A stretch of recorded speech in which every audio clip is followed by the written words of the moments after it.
कह रहा है what is the value of, ये एक्सप्रेशन दिया हुआ देखिए इतना बड़ा। अब देखिए इस क्वेश्चन में अगेन ये वेरिएबल टू वेरिएबल का क्वेश्चन है, इसमें वैल्यू रख के आंसर निकाले जा सकते हैं, बट ये आप तभी यूज करना जब आप बहुत ही एफिशिएंट हो इस चीज में कि आप अलग अलग क्वाड्रेंट के साइन में गलतियां ना करें। अगर मैं बोलूँ कि कॉस आपको 320 लिखना है, आई मीन 270 लिखना है, तो आप आराम से कर लोगे, उसमें कोई दिक्कत नहीं है। लेकिन अगर कॉस 240 लिखना है तो कई बार आप साइन के बारे में इतना ज़्यादा सोचने लगते हो कि आपसे गलतियां हो जाती हैं। ठीक है, तो आपको मैं ये बता देता हूँ कि इस क्वेश्चन में देखिए एक वैल्यू रखने से काम चलने वाला नहीं। जैसे आपने अगर थीटा की वैल्यू 0 डिग्री रख दी, लेट से अगर आपने थीटा की वैल्यू 0 डिग्री रखी तो ये दोनों एक्सप्रेशंस का प्रोडक्ट तो 0 हो जाएगा, क्योंकि ये बनेगा cos 90। यहाँ दोनों sin 90 हो जाएंगे तो प्रोडक्ट बनेगा 1, यानी आंसर 1 आना चाहिए थीटा 0 रखने पे। अब देखिए जिसमें भी साइन की टर्म्स हैं, सॉरी वो तो आंसर हो ही नहीं सकता। आप जरा ध्यान से देखो, cos के टर्म होंगे, वही आपको थीटा की 0 रखने पे आपको 1 वैल्यू देने वाला है। तो केवल दूसरा और चौथा में से ही ऑप्शन हो सकता है, पहला और तीसरा नहीं हो सकता, क्योंकि वो तो 0 आ रहे हैं, क्योंकि मुझे 1 चाहिए थीटा 0 पे। लेकिन अगर आपको पुख्ता चाहिए कि भाई कौन सा उत्तर सही है, तो उस केस में आप या तो थीटा की एक वैल्यू रख के चेक करो, थीटा की वैल्यू आप 0 के अलावा आप कोई वैल्यू और रख के चेक करो, बट उसमें ये ध्यान रखना है कि आपको अलग अलग क्वाड्रेंट में जाना पड़ेगा, मे भी आप उतना एफिशिएंट ना हो, तो वो भी आप थीटा की कोई वैल्यू रख के ट्राई करना, घर में जाके आराम से क्वेश्चन निकलेगा, क्योंकि 2 ऑप्शन तो मैंने रिजेक्ट कर ही दिए। बट स्टिल मैं यहाँ पर डिस्कस करता हूँ कि आप अगर इसको ट्रेडिशनली भी करना चाहो तो ये उतना मुश्किल क्वेश्चन है नहीं, जो बेसिक एक्सप्रेशन आपको मालूम है उससे हो जाएगा। देखिए ये 180 माइनस थीटा का होल बाई 2 है, इसका मतलब cos 90 माइनस थीटा बाई 2 है ये। ठीक है, ऐसे करके ऐसे ये है cos 90 minus 9 theta by 2, sine 90 minus 3 theta by 2, sine 90 minus 13 theta by 2। अब जरा मैं ध्यान से देखना, मैं इसको अगर सिंप्लीफाई करके लिखना चाहूँ सर, तो ये cos 90 माइनस थीटा बाई 2 को क्या बोलोगे आप, sine theta by 2 into sine 9 theta by 2 plus ये आपका हो जाएगा क्या सर, cos 3 थीटा बाई 2, और ये हो जाएगा cos 13 थीटा बाई 2। अब करना क्या है आप बताओ, बेसिक साइन ए साइन बी cos ए cos बी का फॉर्मूला लगाना है, और क्या करना है, कुछ भी नहीं करना है। तो आप बताइए कि भाई साइन ए साइन बी का फॉर्मूला क्या होता है, तो आप कहोगे अगर आपको साइन ए साइन बी निकालना है, जैसे आपको दिया है 2 साइन ए साइन बी, तो उस केस में आप क्या करते हो, ये वैल्यू होती है cos ए माइनस बी माइनस cos ए प्लस बी। अब देखिए इतना आपसे कम से कम एक्सपेक्टेड है कि आप ये चीज़ तो जानते होंगे, ये बेसिक ट्रिग्नोमेट्रिक एक्सप्रेशन है जो आपने 10th क्लास में पढ़े होंगे। और दूसरा वाला जो एक्सप्रेशन है 2 cos ए cos बी वाला जो एक्सप्रेशन है वो क्या होगा, वो आपका होता है cos of A plus B.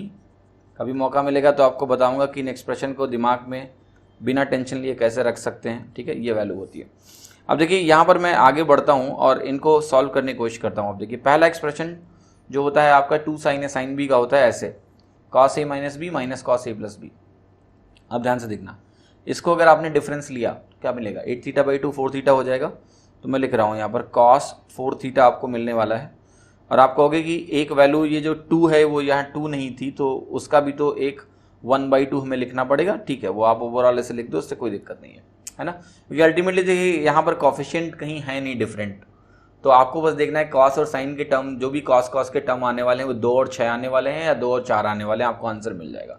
देखिए यहाँ मुझे cos 4 थीटा दिख गया और माइनस लगाऊंगा, और यहाँ पर देखिए a प्लस बी बाई 2 भी मुझे लेना है, तो ये 5 थीटा भी बनेगा यहाँ पर। ठीक है, माइनस के साथ प्लस cos ए cos बी जब आप लगाओगे तो cos ए प्लस बी आता है, तो आप देखो 16, तो ये बनेगा cos 8 थीटा। ठीक है, और फिर जो वैल्यू आएगी प्लस के साथ वो देखिए डिफरेंस निकालोगे तो 10 थीटा बाई 2 यानी cos 5 थीटा आएगी।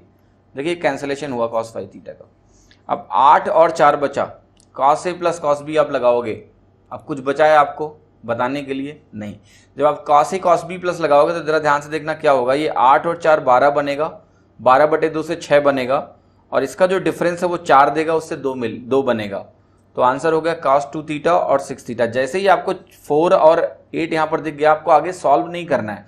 आपको पता है अगर आप इसको कंबाइन करते हो तो दिस प्लस दिस बाई 2 और दिस माइनस दिस बाई 2 का टर्म आता है। ठीक है, तो वो अगर आप कंबाइन करने जाते हो तो वो आपका 8 और 4 12 देगा, 12/2 6 मिलेगा, और डिफरेंस से क्या मिलेगा 4, 4 से मिलेगा 2। तो यानी जो कन्फ्यूजन था कि 2 और 6 आएगा या 2 और 4 आएगा, वो दूर हो गया और दूसरा ऑप्शन सही हो गया। तो इस तरह से भी अगर आपको स्टैंडर्ड एक्सप्रेशन मालूम है, जो कि होने ही चाहिए, है ना, तो ये ऐसा कुछ नहीं कमाल का क्वेश्चन था जो ट्रेडिशनली भी टाइम टेकिंग ले रहा है, तुरंत हो रहा है। तो आप, मैं उम्मीद करता हूँ आप इस तरह से प्रैक्टिस करोगे, कम से कम बेसिक ट्रिग्नोमेट्रिक जो एक्सप्रेशन है वो आपको याद होने चाहिए। बाकी मैं किसी न किसी लेसन में आपको बताऊंगा कि इनको बिना दिमाग खर्चा हुए कैसे रिटेन कर सकते हो ज़्यादा टाइम तक, आगे किसी न किसी लेसन में बताऊंगा। आगे बढ़ते हैं। क्वेश्चन नंबर 54 में देखो क्या कह रहा है, इतना आसान सवाल है, थीटा की वैल्यू रख दो उत्तर निकल जाएगा। अब थीटा की वैल्यू कितनी रखोगे बताओ, 45 रखना, 0 मत रखना सर, 1090 अनडिफाइंड हो जाएगा अननेसेसरली।